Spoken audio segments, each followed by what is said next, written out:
Substrate structure कि substrate structure जो है वो किस तरह SN1 रिएक्शन पे इफेक्ट करता है। तो बेटा आप लोग जानते हैं कि SN1 रिएक्शन जो है वो 2 स्टेप में प्रोसीड करता है। सबसे पहले स्टेप में कार्बन और लिविंग ग्रुप के जो दरमियान बॉन्ड है, कार्बन और लिविंग ग्रुप के दरमियान बॉन्ड, सबसे पहले स्टेप में ये ब्रेक होता है। 1 मिनट जरा, ये वैसे ही आपको बता देता हूँ।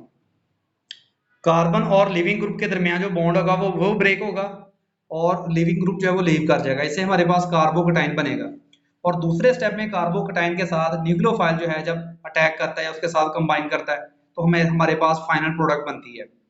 तो बेटा इसमें पहले स्टेप में कार्बोकटाइन बनता है। अगर कार्बोकटाइन स्टेबल है तो इसका मतलब है कार्बोकटाइन के बनने के चांसेस हाई होंगे, और अगर कार्बोकटाइन जो है वो अनस्टेबल है तो कार्बोकटाइन बनने के चांसेस कम होंगे और इससे SN1 रिएक्शन होने के चांसेस भी कम होंगे। तो अब हम देखते हैं कि कौन से कार्बोकटाइन जो हैं वो स्टेबल होते हैं। बेटा आप लोगों को यहाँ पर जो है वो डिफरेंट तरह के आपको मॉलिक्यूल नजर आ रहे हैं। ये आप देखें, ये हमारे पास टर्शरी मतलब जो है वो स्ट्रक्चर है। ये वाली कार्बन टर्शरी है जिसके साथ ब्रोमाइड लगा हुआ है। ये वाली कार्बन सेकेंडरी है, ये वाली कार्बन प्राइमरी है, और ये सिंपली मिथाइल है। जब टर्शरी स्ट्रक्चर से कार्बन से ब्रोमाइड निकल जाएगा, ये कार्बन से आप कह लें कार्बन से ये वाला ब्रोमाइड निकल जाएगा, ये वाला ब्रोमाइड, तो इससे हमारे पास टर्शरी कार्बोकटाइन बनेगा। इस कार्बन पे पॉजिटिव चार्ज है। अब ये वाली जो कार्बन है इसके साथ 3 इलेक्ट्रॉन डोनेटिंग ग्रुप लगे हुए हैं, यानी आपको पता है अल्काइल ग्रुप इलेक्ट्रॉन डोनेटिंग होता है। ये वाली कार्बन जो है इसके ऊपर क्योंकि पॉजिटिव चार्ज है तो इसको इसके पॉजिटिव चार्ज को स्टेबलाइज करना है। अब ये वाला जो मिथाइल है ये भी इलेक्ट्रॉन डोनेट करके इस कार्बन के पॉजिटिव चार्ज को स्टेबलाइज करेगा। ये वाला जो मिथाइल है ये भी इस कार्बन को इलेक्ट्रॉन डोनेट करके, ठीक है, थ्रू द इंडक्टिव इफेक्ट इस कार्बन को स्टेबलाइज करेगा, इस पॉजिटिव चार्ज को स्टेबलाइज करेगा, और ये वाला भी। यानी यहाँ पर 3 इलेक्ट्रॉन डोनेटिंग ग्रुप लगे हुए हैं जो इस कार्बन के पॉजिटिव चार्ज को स्टेबलाइज करेंगे। इसलिए टर्शरी कार्बोकटाइन जो है वो वेरी स्टेबल है, तो इसके बनने के चांसेस सबसे हाई हैं। लेकिन अगर आप सेकेंडरी कार्बोकटाइन में देखें तो जब कार्बन से ब्रोमाइड निकलेगा तो इस कार्बन पे आपको पता है पॉजिटिव चार्ज आ जाएगा। अब इस कार्बन के साथ 2 इलेक्ट्रॉन डोनेटिंग ग्रुप लगे हुए हैं। 3 इलेक्ट्रॉन डोनेटिंग ग्रुप जो थे वो इस कार्बन के पॉजिटिव चार्ज को ज्यादा स्टेबलाइज कर रहे थे, तो 2 इलेक्ट्रॉन डोनेटिंग ग्रुप हैं ये इस कार्बन के पॉजिटिव चार्ज को कम स्टेबलाइज करेंगे। ये वाला जो मिथाइल है ये भी इलेक्ट्रॉन डोनेट करेगा, ये वाला भी इलेक्ट्रॉन डोनेट करेगा, लेकिन इस कार्बन के साथ जो हाइड्रोजन जुड़ा हुआ है ये इस कार्बन के पॉजिटिव चार्ज को स्टेबलाइज नहीं करेगा। इसलिए सेकेंडरी कार्बोकटाइन जो है वो लेस स्टेबल है, क्योंकि इसमें 2 मिथाइल ग्रुप हैं जो इलेक्ट्रॉन डोनेटिंग है। जो प्राइमरी कार्बोकटाइन है इसमें सिर्फ एक मिथाइल लगा हुआ है जो इलेक्ट्रॉन डोनेटिंग है, ठीक है। तो ये वाला उस इन दोनों से अनस्टेबल है, ये वाला कार्बोकटाइन, क्योंकि सिर्फ एक पॉजिटिव चार्ज जो है वो इलेक्ट्रॉन डोनेट कर रहा है और इस पॉजिटिव चार्ज को स्टेबलाइज कर रहा है। लेकिन जो मिथाइल है इसमें कोई भी इस कार्बन के साथ जो है इलेक्ट्रॉन डोनेटिंग ग्रुप नहीं लगा हुआ, ये वेरी वेरी अनस्टेबल है। क्योंकि ये वाला कार्बोकटाइन जो है सबसे ज्यादा अनस्टेबल है, इसके बनने के चांसेस सबसे कम है। इसलिए ये वाला जो मॉलिक्यूल है SN1 रिएक्शन नहीं देता। ये वाला मॉलिक्यूल जो है बड़ी जल्दी SN1 रिएक्शन देता है, क्योंकि सबसे पहले स्टेप में जब यहाँ से ब्रोमाइड निकलेगा तो जो टर्शरी कार्बोकटाइन होगा वो सबसे ज्यादा स्टेबल होगा, क्योंकि इसमें कार्बन के साथ 3 इलेक्ट्रॉन डोनेटिंग ग्रुप जो है वो लगे हुए हैं। अब बेटा यहाँ पर उन्होंने डिफरेंट इन्हीं मॉलिक्यूल्स की रिएक्टिविटी बताई हुई है। यहाँ पर आप देखें सबसे पहले उन्होंने लिखा है मिथाइल ब्रोमाइड, ये SN1 रिएक्शन देता ही नहीं है। जो प्राइमरी कार्बोकटाइन है इसके SN1 रिएक्शन देने के चांसेस जो है वो, इसका जो रेट कांस्टेंट है 1 है। सेकेंडरी कार्बोकटाइन का जो रेट कांस्टेंट है वो प्राइमरी की निस्बत जो है वो हाई है। ये देखिए ना, प्राइमरी वाला 1 था, जो सेकेंडरी वाला है उसका जो रेट कांस्टेंट है वो 11 है, यानी 1 से इंक्रीज कर गया। जो टर्शरी कार्बोकटाइन है इसका रेट कांस्टेंट देख लें फॉर SN1 रिएक्शन, वो कितना है 1.2 × 10 एक्सपोनेंट 6, इसका यानी rate constant very very high है। तो इसके मतलब जो है इस टर्शरी स्ट्रक्चर के SN1 रिएक्शन देने के चांसेस जो है वो सबसे ज्यादा हैं। फिर बेटा सेकंड फैक्टर है इफेक्ट ऑफ न्यूक्लियोफाइल। तो अगर हम न्यूक्लियोफाइल का इफेक्ट देखें तो न्यूक्लियोफाइल बेसिकली कौन सा होता है, न्यूक्लियोफाइल वो होता है जिसने इलेक्ट्रॉन पेयर डोनेट करना हो, किसको, कार्बोकेटाइन को, ठीक है। अब आप लोग ये अगर अगर आप देखें ना, SN1 रिएक्शन का जरा मैकेनिज्म पे गौर करें। तो आपने पढ़ा हुआ है कि SN1 रिएक्शन जो है वो दो स्टेप में मतलब जो है वो प्रोसीड करता है। सबसे पहले स्टेप में क्या होता है, लीविंग ग्रुप जो है वो लीव कर जाता है, और दूसरे स्टेप में न्यूक्लियोफाइल अटैक करता है। न्यूक्लियोफाइल कौन से स्टेप में अटैक करता है, दूसरे स्टेप में। जब न्यूक्लियोफाइल दूसरे स्टेप में अटैक करेगा, अब देखो ये वाला स्टेप फास्ट है और ये वाला स्टेप स्लो है। स्लो स्टेप जो है रेट डिटरमाइन करता है, फास्ट स्टेप रेट डिटरमाइन नहीं करता। अब क्योंकि न्यूक्लियोफाइल जो है वो फास्ट स्टेप में इन्वॉल्व है, तो इसलिए इसकी नेचर चेंज करने से रिएक्शन के रेट पे कोई फर्क नहीं पड़ेगा। यानी आप ये कह लें कि SN1 रिएक्शन पे न्यूक्लियोफाइल का कोई इफेक्ट नहीं है, बिकॉज न्यूक्लियोफाइल जो है वो कौन से स्टेप में इन्वॉल्व है, न्यूक्लियोफाइल जो है वो फास्ट स्टेप में इन्वॉल्व है, और फास्ट स्टेप जो है वो रेट डिटरमाइन नहीं करता। चाहे आप न्यूक्लियोफाइल जो है वो ब्रोमाइड आयन लें, चाहे हाइड्रोक्सल आयन लें, चाहे वाटर लें, चाहे मेथनॉल लें, चाहे एथेनॉल लें, चाहे अमोनिया लें, जो मर्जी ले लें, न्यूक्लियोफाइल की नेचर जो मर्जी हो, रिएक्शन का रेट वही रहेगा। सिर्फ रिएक्शन का रेट जो है या रिएक्शन की स्पीड सिर्फ अल्काइल हैलाइड की कंसंट्रेशन पे डिपेंड करेगी, या अल्काइल हैलाइड की नेचर पे डिपेंड करेगी। सही है। तो सेकंड फैक्टर जो हमने देखा, इफेक्ट ऑफ न्यूक्लियोफाइल, वो हमने क्या पढ़ा कि न्यूक्लियोफाइल की नेचर चेंज करने से SN1 रिएक्शन जो है उसके ऊपर कोई इफेक्ट नहीं होता, ये हमने देखा। और एक मिनट जरा,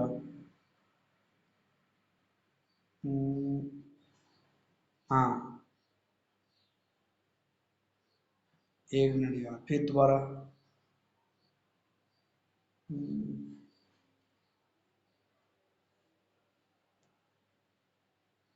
हाथ लग गया शायद, स्क्रीन ऑफ हो गई है। हाँ स्क्रीन कट गई है, स्क्रीन कट गई है ना, स्क्रीन नहीं ना नजर आ रही।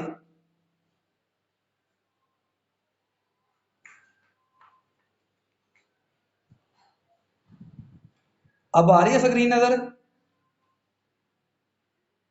अब आ रही है।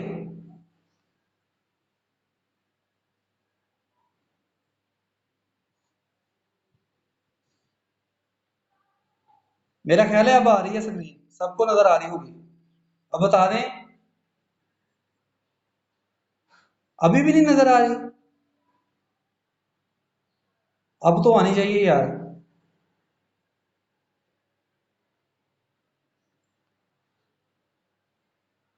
बस सही है। वो पहले ना हाथ लग गया शायद, मेरा ख्याल है कट गई स्क्रीन। चलो जी ठीक है। तो अब हम देखते हैं, अपने टॉपिक पे आते हैं।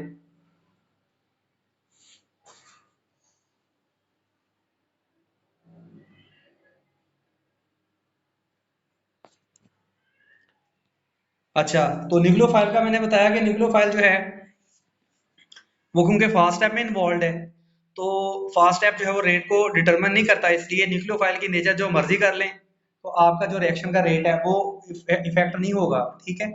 यहाँ पर लिखा हुआ है since nucleophile addition occur after the formation of carbocation, the rate reaction rate is not normally affected by the nature or concentration of nucleophile, ठीक है। तो इसके बाद है सॉल्वेंट। अब यहाँ पर ना डिफरेंट तरह के प्रोटिक सॉल्वेंट लिखे हुए हैं। प्रोटिक सॉल्वेंट का मतलब ऐसे सॉल्वेंट्स होते हैं जो हाइड्रोजन आयन को डोनेट कर सकें। जैसे वाटर है, वाटर में आप देखें हाइड्रोजन जो है वो ऑक्सीजन के साथ बॉन्डेड है, मेथनॉल में भी हाइड्रोजन ऑक्सीजन के साथ बॉन्डेड है, एथेनॉल में भी हाइड्रोजन ऑक्सीजन के साथ बॉन्डेड है, एसिटिक एसिड में भी हाइड्रोजन ऑक्सीजन के साथ बॉन्डेड है, और इसी तरह फॉर्मिक एसिड में भी हाइड्रोजन ऑक्सीजन के साथ बॉन्डेड है। ये सारे के सारे जो सॉल्वेंट्स हैं, सारे के सारे प्रोटिक हैं। ये सॉल्वेंट्स जो हैं वो एज अ मीडियम भी एक्ट करते हैं और एज अ न्यूक्लियोफाइल भी एक्ट करते हैं। Solvent and nucleophile in SN1 reaction, यानी वाटर एज अ सॉल्वेंट भी एक्ट कर सकता है, एज अ न्यूक्लियोफाइल भी। मेथनॉल एज अ सॉल्वेंट भी एक्ट कर सकती है, एज अ न्यूक्लियोफाइल भी। मतलब जब water as a nucleophile attack करेगा तो ऑक्सीजन का जो लोन पेयर जो है वो कार्बोकेटाइन के ऊपर अटैक करेगा। मेथनॉल में भी ऑक्सीजन का जो लोन पेयर है वो कार्बोकेटाइन पे अटैक करेगा, एथेनॉल में भी इस ऑक्सीजन का लोन पेयर कार्बोकेटाइन पे अटैक करेगा। एसिटिक एसिड में ये वाली जो ऑक्सीजन है जो हाइड्रोजन के साथ बॉन्डेड है, ये वाली ऑक्सीजन, इसका लोन पेयर जो है वो कार्बोकेटाइन पे अटैक करेगा, ठीक है। तो सॉल्वेंट्स जो हैं वो SN1 रिएक्शन में एज अ न्यूक्लियोफाइल भी एक्ट कर रहे होते हैं। अब बेटा इफेक्ट ऑफ लिविंग ग्रुप हम देखते हैं कि लिविंग ग्रुप जो है उसको चेंज करने से रिएक्शन के रेट पे क्या फर्क पड़ता है। अब यहाँ पर उन्होंने डिफरेंट तरह के लिविंग ग्रुप लिखे हुए हैं, कुछ जल्दी लीव कर जाते हैं, कुछ जल्दी लीव नहीं करते। देखो अगर लिविंग ग्रुप जल्दी लीव कर जाएगा तो इसका मतलब ये है कि कार्बोकेटाइन जल्दी बन जाएगा, और अगर कार्बोकेटाइन जल्दी बन जाता है तो इसका सीधा सीधा मतलब है कि SN1 रिएक्शन जो है वो फेवर्ड है। अब यहाँ पर उन्होंने कोई SN2 रिएक्शन के जो लिविंग ग्रुप्स हैं वो लिखे हैं। अब देखें तो जो टोल्यूइन सल्फोनेट है ये सबसे बेस्ट आप कह लें लिविंग ग्रुप है, टोल्यूइन सल्फोनेट। और वैसे इसकी जो लिविंग नेचर है वो आयोडाइड के इक्वल है। Toluene sulphonate best leaving group है, आयोडाइड भी बेस्ट लिविंग ग्रुप है, उससे कम लिविंग ग्रुप नेचर ब्रोमाइड की है, उससे कम क्लोराइड की, और हाइड्रोक्सल की लिविंग नेचर जो है वो सबसे कम है। यानी हाइड्रोक्सल सबसे मुश्किल से लीव करेगा और जो टोल्यूइन सल्फोनेट है ये सबसे जल्दी लीव कर जाएगा, या आयोडाइड सबसे जल्दी लीव कर जाएगा। जब आयोडाइड सबसे जल्दी लीव कर जाएगा तो कार्बोकेटाइन सबसे रैपिडली बनेगा। तो इसका मतलब ये है कि SN1 रिएक्शन जो है वो फेवर्ड होगा। अब हम देखते हैं इफेक्ट ऑफ सॉल्वेंट। सॉल्वेंट का क्या इफेक्ट है। अब बेटा यहां पर देखें, अब उन्होंने ना जब इस टर्शरी ब्यूटाइल क्लोराइड का रिएक्शन करवाया अल्कोहल से तो उनको क्या हासिल हुआ, ईथर हासिल हुआ और साथ HCl हासिल हुआ। अब यहां पर उन्होंने डिफरेंट सॉल्वेंट्स के अंदर इस रिएक्शन का रेट चेक किया। एथेनॉल ली तो रिएक्शन का रेट 1 था, यानी सबसे कम। जब वाटर लिया 40%, एथेनॉल ली 60%, यानी वाटर और एथेनॉल का मिक्सचर लिया तो रिएक्शन का रेट इंक्रीज कर गया 1 से। यहाँ पर प्योर एथेनॉल है तो 1 है। अगर वाटर की कंसंट्रेशन डाल दी जाए और एथेनॉल की कंसंट्रेशन कम कर दी जाए तो रिएक्शन का रेट इंक्रीज हो गया। अब यहाँ देखो वाटर की कंसंट्रेशन और इंक्रीज कर दी, 40 से 80 कर दी, एथेनॉल 60 से 20 कर दिया, रिएक्शन का रेट और इंक्रीज हो गया। और अगर सबसे लास्ट में अगर हम वाटर ही लें तो रिएक्शन का रेट जो है वो सबसे हाई है।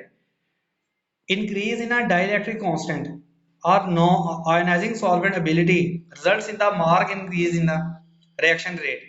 यानी वो सॉल्वेंट जिसका डाइलेक्ट्रिक कांस्टेंट वैल्यू या जिसकी आयोनाइजिंग वैल्यू हाई है उससे SN1 रिएक्शन जो है वो भी जल्दी होगा या उसकी स्पीड हाई होगी। पानी जो है वो एथेनॉल के मुकाबले में ज्यादा आयोनाइजिंग है। पानी क्योंकि ज्यादा आयोनाइजिंग है तो पानी जो है वो SN1 रिएक्शन को फेवर करेगा। आपको पता है ना कि SN1 रिएक्शन में होना ही क्या है, आयोनाइजेशन होनी है। पहले कार्बोकेटाइन बनना है, यानी कार्बन और लिविंग ग्रुप का बॉन्ड निकल ब्रेक होना है, यानी आपका जो लिविंग ग्रुप है वो नेगेटिव आयन बन जाएगा और जो कार्बन है उसके ऊपर पॉजिटिव चार्ज आ जाएगा, ये वो कैटायन की फॉर्मेशन हो जाएगी।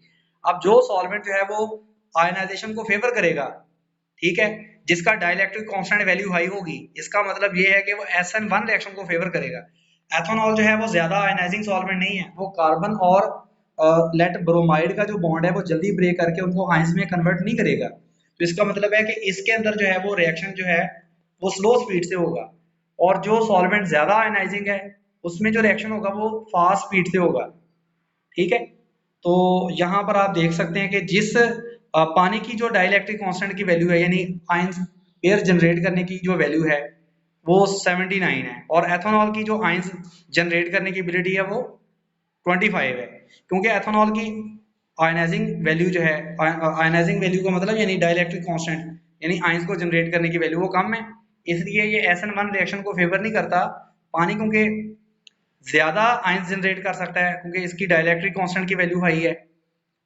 जिस सॉल्वेंट की डाइलेक्ट्रिक कांस्टेंट की वैल्यू हाई होगी इसका मतलब है कि वो जो आयंस बनने हैं उनको ज्यादा स्टेबलाइज कर सकता है या आयंस की प्रोडक्शन फास्टली हो सकती है। अब यहाँ पर देखें ना, फॉर एग्जांपल ये हमारे पास कार्बन से लिविंग ग्रुप लीव कर गया और हमारे पास कार्बोकेटाइन बन गया। अब इस कार्बोकेटाइन जो है इसको पानी के मॉलिक्यूल ने सराउंड करके इसको स्टेबलाइज किया हुआ है। जितना कार्बोकेटाइन ज्यादा स्टेबल होगा इसके बनने के चांसेस उतने हाई होंगे।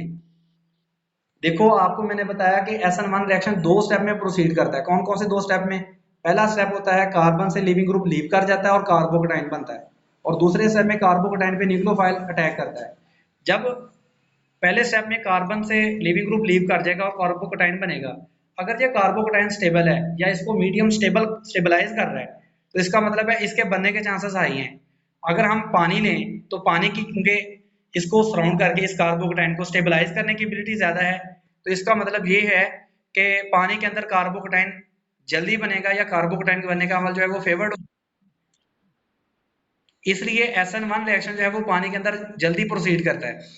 लेकिन अगर सॉल्वेंट जो है वो पानी की जगह एथेनॉल ले ली जाए, तो एथेनॉल जो होगा वो इस कार्बोकटाइन को जल्दी स्टेबलाइज नहीं करेगा।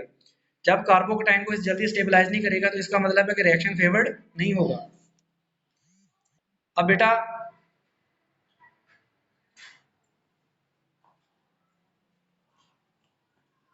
अब हम कुछ ऐसी चीजों को देख लेते हैं जो आपको पता होनी चाहिए। मिसाल के तौर पर यहाँ पर SN2 और SN1 रिएक्शन में कंपैरिजन दिया हुआ है। SN2 रिएक्शन जो है, एक मिनट,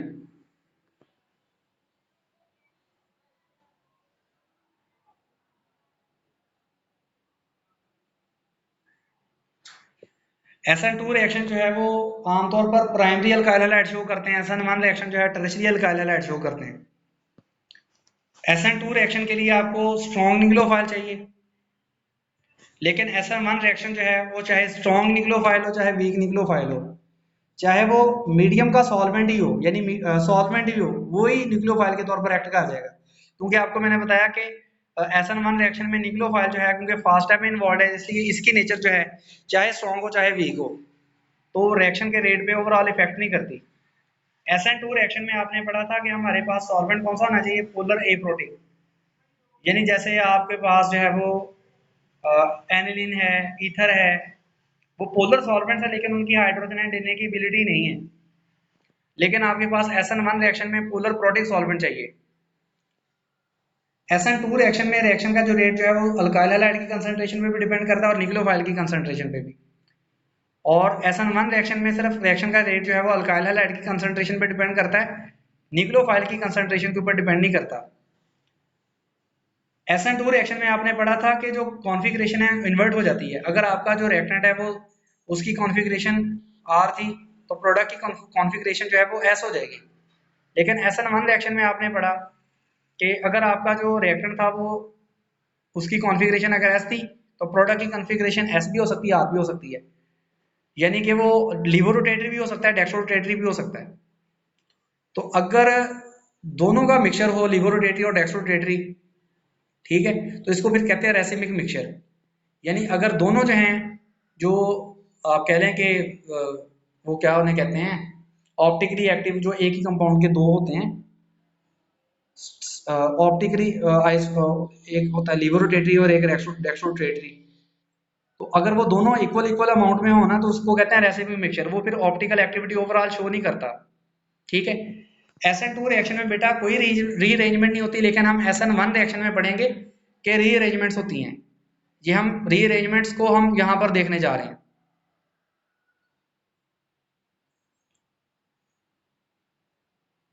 जैसा कि मैंने आपको बताया कि SN1 रिएक्शन में रीअरेंजमेंट्स होती हैं। वो किस तरह रीअरेंजमेंट्स होती हैं?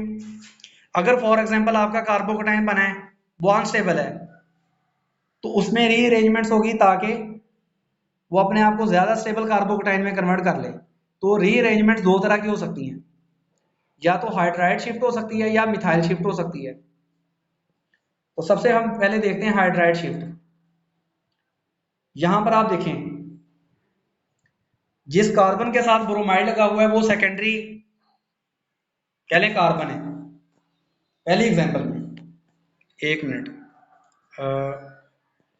इस एग्जांपल में आप देख सकते हैं कि जिस कार्बन के साथ ब्रोमाइड लगा हुआ है उस कार्बन के साथ ये मिथाइल है और ये पूरा ग्रुप लगा हुआ है, यानी ये वाली कार्बन जो है वो सेकेंडरी है। जब इस कार्बन से ब्रोमाइड निकल जाएगा तो इस कार्बन पे पॉजिटिव चार्ज आ जाएगा, यानी हमारे पास सेकेंडरी कार्बोकटाइन बनेगा। आप लोग जानते हैं कि सेकेंडरी कार्बोकटाइन जो है वो टर्शियरी के मुकाबले में कम स्टेबल है। अब बेटा फॉर एग्जांपल अगर ये वाला हाइड्राइड ये कार्बन हाइड्रोजन बॉन्ड के इलेक्ट्रॉन लेके इस कार्बोकटाइन पे शिफ्ट हो जाए, ये वाला जो हाइड्रोजन है, ये वाला हाइड्रोजन अगर कार्बन से हाइड्रोजन खींच के इस कार्बन पे शिफ्ट हो जाए, ठीक है, तो अब क्योंकि ये वाला हाइड्रोजन बॉन्ड के इलेक्ट्रॉन लेके इस कार्बन पे जाएगा तो इस कार्बन से बॉन्ड बना लेगा और इस वाले कार्बन पे पॉजिटिव चार्ज आ जाएगा। अब पहले वाला जो कार्बोकटाइन था वो सेकेंडरी था, अब वाला जो कार्बोकटाइन है इस हाइड्राइड आयन की शिफ्टिंग की वजह से अब ये क्या बन चुका है, ये टर्शरी बन चुका है, क्योंकि इस कार्बन के साथ 3 इलेक्ट्रॉन डोनेटिंग ग्रुप लगे हुए हैं। ये वाला न्यूक्लियोफाइल, ये वाला सॉरी ये वाला अल्काइल ग्रुप भी इलेक्ट्रॉन डोनेटिंग है, ये वाला अल्काइल ग्रुप भी इलेक्ट्रॉन डोनेटिंग है, और ये वाला जो आपके पास अल्काइल ग्रुप है ये भी इलेक्ट्रॉन डोनेटिंग है। तो 3 इलेक्ट्रॉन डोनेटिंग ग्रुप लगे हुए हैं, इसलिए ये वाला कार्बोकटाइन जो है सबसे ज्यादा स्टेबल है। तो अब न्यूक्लियोफाइल इस ज्यादा स्टेबल टर्शरी कार्बोकटाइन पे अटैक करके प्रोडक्ट देगा। आप यहाँ पर देखें, जब कार्बोकटाइन बना है तो वो सेकेंडरी था, सेकेंडरी से वो कार्बोकटाइन में हाइड्राइड आयन की शिफ्टिंग से रीअरेंजमेंट हुई है और टर्शरी कार्बोकटाइन बना है। तो इस तरह की कोई रीअरेंजमेंट जो है वो SN2 रिएक्शन में नहीं होती, इस तरह की रीअरेंजमेंट जो है वो कौन से रिएक्शन में होती है, SN1 रिएक्शन में। अब इसी तरह जो रीअरेंजमेंट है वो ना सिर्फ हाइड्राइड की हो सकती है बल्कि मिथाइल की भी रीअरेंजमेंट हो सकती है। अब यहाँ पर अगर आप इस एग्जांपल में देखें, ये वैसा ही स्ट्रक्चर है लेकिन यहाँ पर हाइड्राइड आयन की जगह मिथाइल लगा हुआ है, ठीक है। अब सबसे पहले ब्रोमाइड यहाँ से निकलेगा तो हमारे पास सेकेंडरी कार्बोकटाइन बनेगा। सेकेंडरी कार्बोकटाइन आपको पता है लेस स्टेबल है। अगले स्टेप में कार्बन और मिथाइल के जो बॉन्ड के इलेक्ट्रॉन है वो इस कार्बन पे शिफ्ट हो जाएंगे, यानी मिथाइल जो है इस कार्बन से इलेक्ट्रॉन लेके इस कार्बन पे आएगा, यानी मिथाइल जो है यहाँ से इस कार्बन से अपना बॉन्ड ब्रेक कर लेगा और इस कार्बन के साथ लग जाएगा।